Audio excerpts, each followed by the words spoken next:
வணக்கம் அன்பு நண்பர்களே. நாடாளுமன்ற தேர்தலுக்கான பிரச்சாரம் எல்லாமே இன்றோடு முடிகிறது. 19ஆம் தேதி வாக்குப்பதிவும் நடைபெற இருக்கு.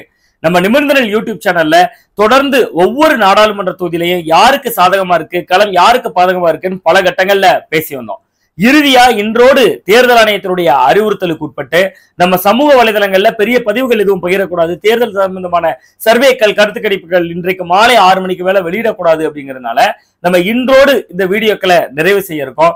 இறுதியா இந்த வீடியோல 40 நாடாளுமன்ற தொகுதிகள்ல திமுக கூட்டணி பக்கம் எத்தனை தொகுதிகள் போகும், அண்ணா திராவிட முன்னேற்ற கழகத்தினுடைய கூட்டணி பக்கம் எத்தனை தொகுதிகள் போகும், பாஜக கூட்டணிக்கு சாதகமாக இருக்கக்கூடிய தொகுதிகள் என்ன அப்படிங்கறத பத்தி ரொம்ப விரிவா பேசலாம். இது நம்ம ரிசல்ட் அப்படி இப்படிதான் இருக்க போது, இதை ஒட்டிதான் இருக்க போது, இறுதி கட்ட முன்னணி நிலவரம் அப்படிங்கக்கூடிய அடிப்படையில இந்த பட்டியலை நம்ம இன்னைக்கு பார்க்க போறோம். வாங்க நம்ம வீடியோக்குள்ளே போயிடலாம். நம்முடைய பலகட்ட சர்வே படி நம்ம பல பேர்கிட்ட பேசுறதனுடைய அடிப்படையில அதுக்கு முன்னாடி எனக்கு ரொம்ப முக்கியமான ஒரு விஷயம், நேற்று கூட ஒரு 20 தொகுதிகளுடைய முடிவுகளை லிஸ்ட் அவுட் பண்ணியிருந்தேன். கீழே பலருமே ஆதங்கப்பட்டு நீ என்ன உடன்பிறப்பான்னு கேட்டிருந்தாங்க. உடன்பிறப்போ உளுந்தம்பருப்போ கிடையாது. இன்னும் சொல்ல போனா மு.க. ஸ்டாலின் அவர்களுடைய திட்டங்களை நல்லது செய்தப்ப பாராட்டியிருக்கேன். மோசமாக செயல்படுற அளவுக்கு இப்போது என்ன அளவுக்கு விமர்சனம் செய்த வேற யூடியூப் சேனல் இருக்காது, நீங்க எடுத்து பார்க்கலாம், தேடி பார்க்கலாம். பட் இங்க இந்த இடத்துல நாம் பண்ணியது சர்வேங்கிறது நீங்க இந்த நம்ம பேசக்கூடிய இந்த கருத்தை எப்போ ஒப்பிட்டு பார்க்கணும்னா, அந்த தேர்தல் முடிவுகள் வெளியாகும்ல அன்றைக்கு நீங்கள் அதை ஒப்பிட்டு பார்த்தீங்கன்னா அன்று திட்டுங்க, இந்த முடிவுகள் மாறாக இருந்துச்சுன்னா திட்டுங்க, இப்ப ஆக்கப்பூர்வமான விமர்சனங்களை முன்வைங்க. நம்முடைய கணிப்பினுடைய அடிப்படையில நம்ம பலகட்ட சர்வே முதல்ல நான் யாரு எப்படி கணிக்கிறேன்னா, நான் கிட்டத்தட்ட 15 ஆண்டுகள் ஜேர்னலிசத்துல இருக்கேன். அச்சு ஊடகத்துல 15 ஆண்டுகளாக இருந்தவன். கடந்த 7 மாதமா தான் அச்சு ஊடகத்துல இருந்து ரிலீவ் ஆயிட்டு ஓனா இந்த யூடியூப் சேனல், ஓனா ஒரு வெப்சைட், ஓனா ஒரு மேகசின் நடத்திட்டு இருக்கேன். நம்முடைய கணிப்பு படி இங்க கிளியர் கட் அப்படின்னு சொல்லக்கூடிய அளவுக்கு ரொம்ப ரூட் கிளியரா திராவிட முன்னேற்ற கழகம் ஒரு 35 தொகுதிகளுக்கு மேல போறதுக்கான ஒரு வாய்ப்பு இருக்கு.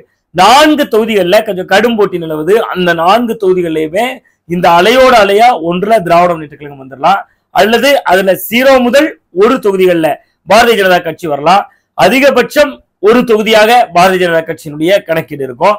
அதிமுக அதிகபட்சம் எடுக்கக்கூடிய நாடாளுமன்ற தொகுதிகளாக 3 தொகுதிகள் இருக்கும் அப்படிங்கறத தான் நம்ம கணிக்கிறோம். மற்றபடி தமிழகம் முழுவதும் எல்லா தொகுதிகளிலுமே திமுக தான் சாதகமாக களம் இருக்கிறத பார்க்க முடியுது. முதல்ல நம்ம ஏன் திமுகவுக்கு சாதகமா இருக்குன்னு சொல்றோம், நம்ம இந்த சர்வே எப்படி சொல்றோம் உறுதியா அப்படிங்கிறத பேசுறதுக்கு முன்னாடி, அண்ணா திராவிட முன்னேற்ற கழகத்துக்கு சாதகமாக இருக்கக்கூடிய ஒரு 4-5 தொகுதிகள், அந்த 4-5 தொகுதிகள்ல ஏதாவது 0 முதல் 3 தொகுதிகள் வரையும் வரலாம் அப்படின்னு நம்ம பேசுறது. பாண்டிச்சேரியில நம்ம பேசல, தமிழகத்தில் மொத்தம் இருக்கக்கூடிய 39 நாடாளுமன்ற தொகுதிகள்ல இன்றைக்கு கள நிலவரம் படி நம்ம நிமிர்ந்தனல் நடத்தின சர்வே படி 35 தொகுதிகள் முதல் 36 தொகுதிகள் வரை திராவிட முன்னேற்ற கழகம் ரொம்ப கிளியர் கட்டா இருக்காங்க. 35 முதல் 36 தொகுதிகள் நம்ம கொடுக்குறோம். மொத்தமாவே எல்லா தொகுதியும் அடிக்கிறதுக்கு கூட இதுல வாய்ப்பு இருந்தாலும் கூட ஒரு 3 தொகுதிகள் அதிமுகவுக்கு 0 முதல் 3 தொகுதிகள் நம்ம கொடுக்குறோம். அது என்னெல்லாம் தொகுதிகள்னு பாத்தீங்கன்னா பொள்ளாச்சி, அந்த பொள்ளாச்சியில் இருக்கக்கூடிய 6 சட்டமன்ற தொகுதிகளிலுமே அதிமுக தான் சட்டமன்ற உறுப்பினரா இருக்காங்க. அதுபோக அங்க வேலுமணி தீவிரமா களப்பணியாற்றாரு. அதையெல்லாம் வைத்து நம்ம பார்க்கிறப்ப பொள்ளாச்சி அதிமுகவுக்கு சாதகமான தொகுதிகள்ல ஒன்றா இருக்கு. அதே மாதிரி கள்ளக்குறிச்சி நாடாளுமன்ற தொகுதி, அங்கேயும் அதிமுக கூட்டணி கொஞ்சம் நல்ல பலமாக இருக்கக்கூடிய வாய்ப்பு இருக்கு.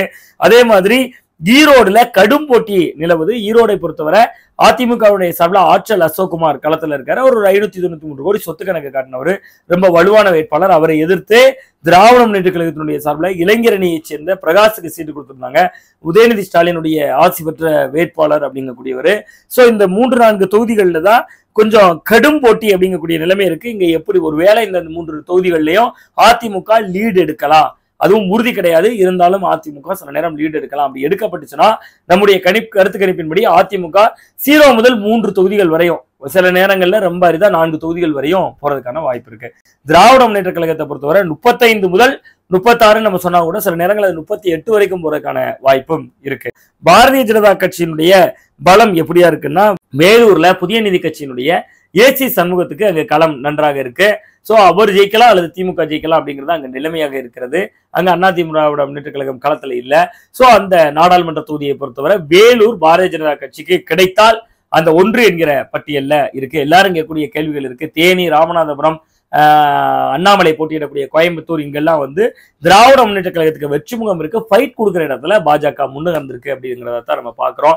இது எல்லாமே நம்ம பேசுறது எல்லாமே தரவுகளுடைய அடிப்படையில அங்க பல்வேறு வகையான செய்தியாளர்கள்ட்ட, நண்பர்கள்கிட்ட, அது பாண்டி அந்த பொதுமக்கள் கிட்ட, சட்டமன்ற தொகுதிக்கு ஒவ்வொருத்தரும் குறிப்பிடத்தகுந்த அளவுக்கு மக்கள் கிட்ட பேசினதனுடைய அடிப்படையில இறுதியாக ஒரு முறை நம்ம ரிசல்ட்டை சொல்லிடலாம்.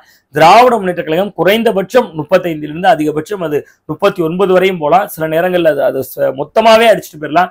இல்லைன்னா ஒரு 36 நாடாளுமன்ற தொகுதிகள் வரையும் வரலாம். அண்ணா திராவிட முன்னேற்ற கழகத்தை பொறுத்தவரை 0 முதல் 3 நாடாளுமன்ற தொகுதிகள், அந்த 3ஐ நம்ம லிஸ்ட் அவுட் பண்ணி சொல்லியிருந்தோம். அதே மாதிரி பாஜகவை பொறுத்தவரை ஒரு நாடாளுமன்ற தொகுதி, அதனுடைய கூட்டணியான புதிய நீதி கட்சியினுடைய வேட்பாளர் போட்டியிடக்கூடிய ஏசி சண்முகம் போட்டியிடக்கூடிய வேலூர் நாடாளுமன்ற தொகுதியில் பாரதிய ஜனதா கட்சி கொஞ்சம் நன்றாக ஆரோக்கியமாக இருப்பதை பார்க்க முடியுது. அதனால் பாஜக வென்றால் அந்த ஒரு நாடாளுமன்ற தொகுதியில் வெல்வதற்கான ஒரு வாய்ப்பு தெரிகிறது. மற்றபடி இப்ப நீங்க கழிவு ஊத்த வேண்டிய அவசியம் இல்லை. தேர்தல் முடிவுக்கு பின்பு வச்சிருங்க, இந்த வீடியோவை திரும்பி பாருங்க. தேர்தல் முடிவுக்கு பின்பு திட்டுங்க.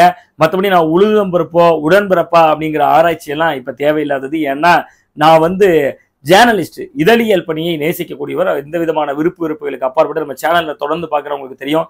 திராவிடம், தேசியம், தமிழ் தேசியம், வலது இடதுன்னு எந்த எல்லை புள்ளிக்குள்ளேயும் நம்ம சேனல் சிக்காது. ஸோ இப்போ வந்து திமுக மெயின் கண்டென்ட்டுக்கு வந்துடும். திமுக எப்படி 35 தொகுதிகளுக்கு மேல லீட் பண்ணுது அப்படிங்கக்கூடிய விஷயம் ரொம்பவே முக்கியமானது. காரணம் என்னன்னா, நீங்க ரொம்ப எளிமையா இதை புரிஞ்சுக்கலாம். அப்பதான் இந்த தொகுதியினுடைய முடிவுகளை நம்ம எப்படி எடுத்திருக்கோம் அப்படிங்கிறது தெரியும். அண்ணா திராவிட முன்னேற்ற கழகத்தினுடைய ஒரு ஓட்டு வங்கி, அதுக்கு ஒரு ஸ்டேபிளான ஒரு ஓட்டு இருக்கு. பாரதிய ஜனதா கட்சி இப்போ வளர்ந்து வரக்கூடிய கட்சியா இருக்கு, அதுக்கு ஒரு ஸ்டேபிளான ஓட்டு வங்கி இருக்கு. திராவிட முன்னேற்ற கழகத்திற்கு அவர்கள் இருவருக்கும் இணையாக அல்லது அண்ணா திராவிட முன்னேற்ற கழகத்திற்கு இணையாக அல்லது அதை விட குறைவாகவே ஒரு ஓட்டு இருக்குன்னு வச்சுக்குவோம். அந்த கூட்டணியோட வேற யாரெல்லாம் இருக்காங்க அப்படிங்கறத நீங்க கன்சிடர் பண்ணி பாருங்க. இப்ப அண்ணா திராவிட முன்னேற்ற கழகத்தோடு இருக்கிறது SDPI கட்சி, அதாவது அது வந்து ஒரு இஸ்லாமியர்களுக்கான ஒரு கட்சி. அதை தாண்டினா புரட்சி பாரதம் மட்டும் இருக்காங்க, பூவை ஜெகன்மூர்த்தியார் தலைமையிலான கட்சி, புதிய தமிழகம் கிருஷ்ணசாமி இருக்காரு. இது எதுவுமே தமிழகம் முழுவதும் வலுவான கட்சிகளாக, வலுவான இயக்கமாக, வலுவான ஓட்டு வங்கியை கொண்ட கட்சிகளாக கிடையாது. அதே மாதிரி பாஜக பக்கம் இருக்கக்கூடிய கட்சிகளை டிடிவி தினகரன் எடுத்துக்கலாம், நீங்க அதிமுகவின் உரிமை மீட்பு, தொண்டர் மீட்பு அப்படிங்கக்கூடிய புறப்பட்டு இருக்கக்கூடிய பன்னீர்செல்வத்தை நீங்க எடுத்துக்கலாம், அல்லது வேறு சில IJK மாதிரியான கட்சிகள் எடுத்துக்கலாம், புதிய நீதி கட்சி எடுத்துக்கலாம், சாமகவையே கலைத்து விட்டு வந்திருக்கக்கூடிய சரத்குமார் எடுத்துக்கலாம். இவங்க எல்லாருடைய பலத்தையும் சேர்க்கிறப்போ ஒரு ஓட்டு வங்கி திராவிட முன்னேற்ற கழகத்தினுடைய கூட்டணியினுடைய ஓட்டு வங்கியை ஈடு செய்ய முடியாது. அண்ணா திராவிட முன்னேற்ற கழகத்தாலும் சரி, பாஜகவாலும் சரி, இது ரெண்டுமே தமிழகத்துல ஆளுங்கட்சிக்கு எதிரான ஓட்டுகளை தான் இவங்க ரெண்டு பேருமே சிதைக்க போறாங்க. இன்னும் சொல்ல போனா திராவிட முன்னேற்ற கழகத்து கூட்டணிக்குள்ள இருக்கக்கூடிய காங்கிரஸா இருக்கலாம், இடதுசாரிகள்ல 2 பேரும் கம்யூனிஸ்ட் கட்சிகளா இருக்கலாம், CPI இருக்கலாம் அல்லது CPM இருக்கலாம், மதிமுகவா இருக்கலாம், இந்திய யூனியன் முஸ்லிம் லீக்கா இருக்கலாம், விடுதலை சிறுத்தைகள் அமைப்பா இருக்கலாம், கொங்கு நாடு மக்கள் தேசிய கட்சியா இருக்கலாம். இப்படி கூட்டணியினுடைய பலத்தால அவங்க ஓட் ஷேரிங் பெர்சன்டேஜ் வந்து திராவிட முன்னேற்ற கழகத்துக்கு ஒவ்வொரு நாடாளுமன்ற தொகுதியிலையும் அண்ணா திராவிட முன்னேற்ற கழகத்தை விட ஒருபடி மேலே ஏறுறாங்க. சோ திராவிட முன்னேற்ற கழகம் இந்த தேர்தலில் ஜெயிக்கிறதுக்கு முழு முதற் காரணம் அவங்க மகளிருக்கு கொடுக்குற 1000 ரூபாயான்னு கேட்டா நிச்சயமா இல்ல, பெண்களுக்கு கொடுக்குற இலவச பேருந்து பயணமான்னு கேட்டா நிச்சயமா இல்ல, பெண்களுக்கு கொடுக்குற பேருந்து பயணம் சலுகைகளை எல்லாம் தாண்டி ஸ்டாலினுடைய ஆட்சியில மக்கள் திருப்தியா இருக்காங்களான்னா அதுவும் இல்லை. அதையெல்லாம் தாண்டி இந்த கூட்டணி என்கிற ஒரு பலம் திராவிட முன்னேற்ற கழகத்தை இந்த இலக்கை நோக்கி அடைய வைக்குது அப்படிங்கிறத தான் நான் புரிஞ்சுக்கிறேன். இப்பயாவது நீங்க புரிஞ்சுக்கங்க. எந்த பக்கமும் நம்ம சிங்சாங் நடிக்கக்கூடிய ஆள் கிடையாது. நம்ம மனதிற்கு தோன்றிய ஒரு கருத்து கணிப்பை எடுத்து வெளியிட்டிருக்கிறோம். திராவிட முன்னேற்ற கழகம் 35 முதல் 39 வரையிலும் வருவதற்கான ஒரு சாத்தியக்கூறு தெரியுது. அது ஒருவேளை 35ஓடு தன்னுடைய இயக்கத்தை சுருக்கி கொண்டால் அண்ணா திராவிட முன்னேற்ற கழகம் 0 முதல் 3 வரையிலும், பாரதிய ஜனதா கட்சி 0 முதல் 1 வரையிலும் என்பதாக மீண்டும் ஒரு நல்ல அரசியல் அப்டேட்டோடு நம்ம இந்த தேர்தல் களம் முடிந்த பின்பும் கூட சந்திக்க தான் போறோம்.